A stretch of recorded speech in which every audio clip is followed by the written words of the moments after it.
I wanted to sort of talk through a program overview with my friend Christopher Kidd here, because it's really important that we sort of put some framework in place in order to sort of begin the process. So within this framework, this is where community is stepping up. You are helping us define what this is going to look like, when it's going to run, how is it going to run, all these really great things. But I wanted to sort of go over the program overview a little bit, sort of give people a grounding and sort of directionally where we want to go. So for us, one is a community-led planning process for the shuttle like itself. We really want to do everything we can to make this something that not only you own, but you actually really want to use, right? Chris, you want to sort of talk a little bit about that? Yeah, absolutely. Thanks, Anietie. So for those who don't know me, my name is Christopher Kidd. I work for the SFMTA, been here about 5.5 years. And for almost that whole time, I've been doing work in Bayview Hunters Point. Started with the Bayview Hunters Point community-based transportation plan, which we adopted back in 2020. And one of the big needs that we identified from the community as part of that is this need and desire for a community shuttle. There had been programs in the past, including Bayview Moves, and people really felt like that was a necessary tool that they needed in their community to get around. And so we went out and submitted another grant application for a new program, and we were able to win that grant. And kind of the overview here kind of talks about all the different pieces of that grant that we put together. So the first of which is working with partners like Anietie, starting this past spring, going through the end of the year to work with the community on how we plan and build a shuttle that really responds to your needs. We then are going to have at least kind of 2+ years of service. We're about to release a request for proposals, an RFP, to get a third-party operator to operate this shuttle program, which will run from hopefully January of this coming year through March of 2026. But we're already looking at other funding sources that we can tap into to keep this program going. And I think the best way that we can keep this going as a program is to show that it gets a lot of ridership and that it serves the needs of the community. So the best way that we can continue this as a program is to make sure that it's successful. As part of the program, we're also working with some local workforce development programs in the Bayview to do job training and hiring for the shuttle program. So people will be able to be trained, recruited, and hired as shuttle drivers for the shuttle program, and then become eligible to join our City Drive program, which can get people their Class B driver's license and on the path to either muni operator jobs or commercial driving jobs. And we really want to use this as a economic development opportunity and a pipeline for sustainable jobs within the community. We are also opening very soon what we call a transportation resource center with one of our partners, CYC, who has a storefront down on 3rd Street. And this will be an office space where anyone in the community can drop in, come by at any time during the business day, and get information and resources on transportation. And so if there are people where they need to get somewhere, if they need to renew a transit pass, if they need information on our essential trip card for people with disabilities, there's a broad range of transportation services that SFMTA offers, especially for low-income residents, for youth, for seniors, and we want to make sure that people in the Bayview are connected with those services so that they have as many options to get around as possible. And lastly, we're working with the Bayview Hunters Point community advocates to hold what we're calling a community congress, which is an oversight body of local residents who are compensated for their time to meet every 3 months and be able to provide oversight of all of these program elements that we're delivering to make sure that we're being accountable to the community, that we're sharing information with the community, and that we're keeping them involved. No, absolutely. And I think Chris is being a little modest. So he went out for the grant like initially, and we were turned down. Totally, absolutely. But then through his persistence and a number of other factors, we were actually able to get The grant, I think, what, 6 months or a year later, something like that. So just know that, these things aren't always written in stone. The timeline isn't always sort of set in stone, but we do have partners who can sort of make it happen, sort of bring it to community. And to sort of highlight again, this workforce development piece is critically important, right? Because, this is a really great way to sort of get people involved in the system to, get them trained up and then be able to develop those skills into, a revenue generating job opportunity. And also just the Transportation Resource Center is going to be right there on Third, all questions, asked, and also just really be able to literally walk in there and get whatever passes, questions answered, et cetera. And lastly, like the Congress, I'm a big believer, and this is another piece why I actually really like this, that the community has veto power, right, over the things that are going on. So, if you're talking to folks and they're at all saying, "Oh, this is just another program," it's like, no, this is the real deal, right? I think these are the right elements that we have in place to make sure that this will be successful and meet community needs. Yeah, so just wanted to sort of go over the timeline really quickly. We started this literally this year, just like a couple of months ago, in February, I think, and really sort of going through and taking a look at the RFP that'll be out.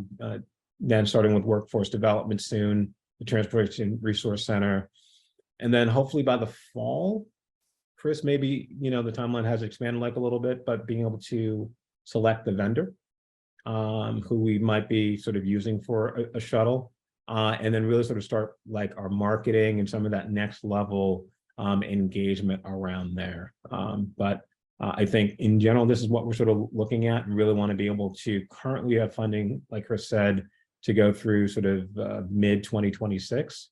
But knowing him, will hopefully get additional funding to sort of push that out even more. And it's actually going to depend on ridership and what people here really want to see with this shuttle. You touched base on the community partners already. Don't want to sort of, belabor this point, but, these are people who are sort of been here,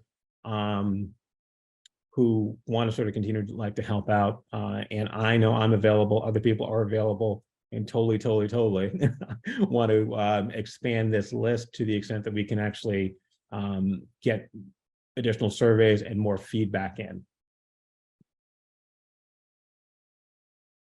So want to just touch base on what the program goals are. One, really simply, with a shuttle, you want to increase mobility, like in the community.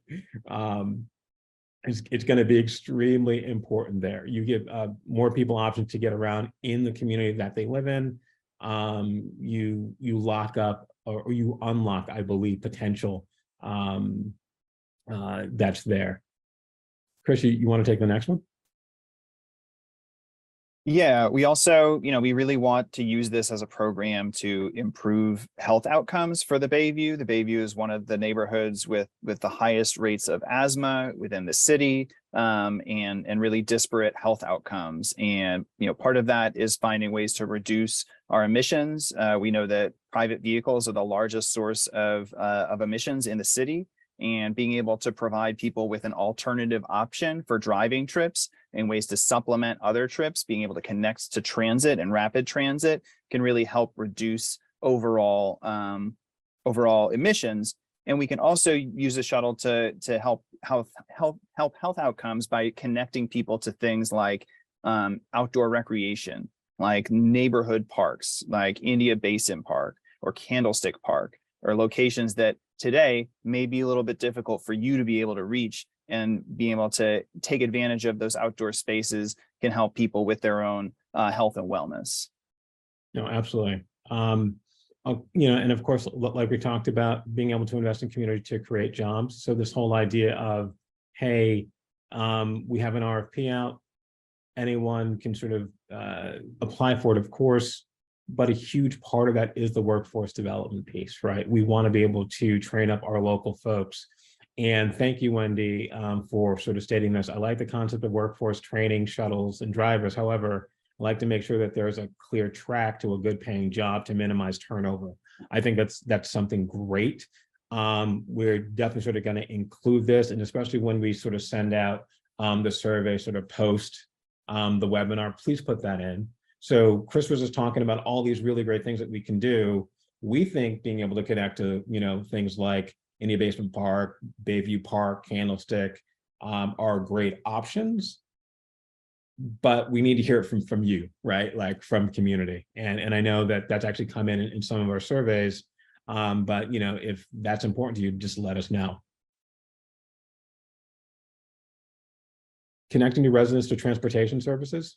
Chris? Yeah, I can talk about that. So that gets back to our Transportation Resource Center. There's an enormous amount of programs and offerings and incentives for people to use different types of transportation, especially transit, but also things like bike share and scooter share, and or even taxis or paratransit. And we need to make sure that people are connected to those services. I think especially among the most vulnerable and low income in our community, those are the people who benefit the most from having additional options. And we need to make sure that we create lower barriers to getting those services into the hands of those folks. And by putting something in the community rather than requiring people to come up downtown or navigate a complicated website, we can have somebody in the community that can help people get connected to those services. I think it's great. And of course, we want to complement, right? Like some of these sort of like present transportation lines, not necessarily, get rid of them or replace them. There are some that are just the lifeblood of the neighborhood, right? And so we're really sort of looking at this as additive, right? In a way to, again, help people get around just much more easy than they have in the past.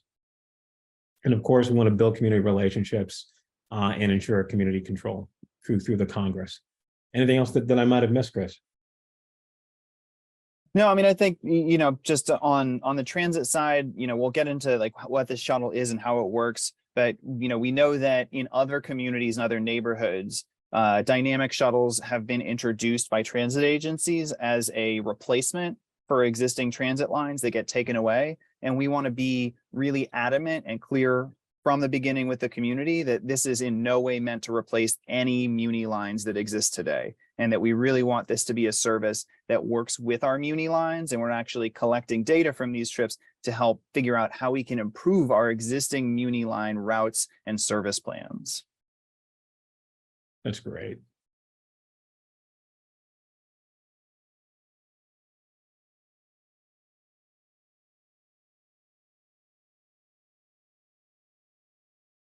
Don't forget to subscribe to our channel One Bayview and check on our other podcast episodes. You can also visit our website at www.onebayview.com. Get connected with the community by visiting our social media accounts in Facebook, X, and Instagram.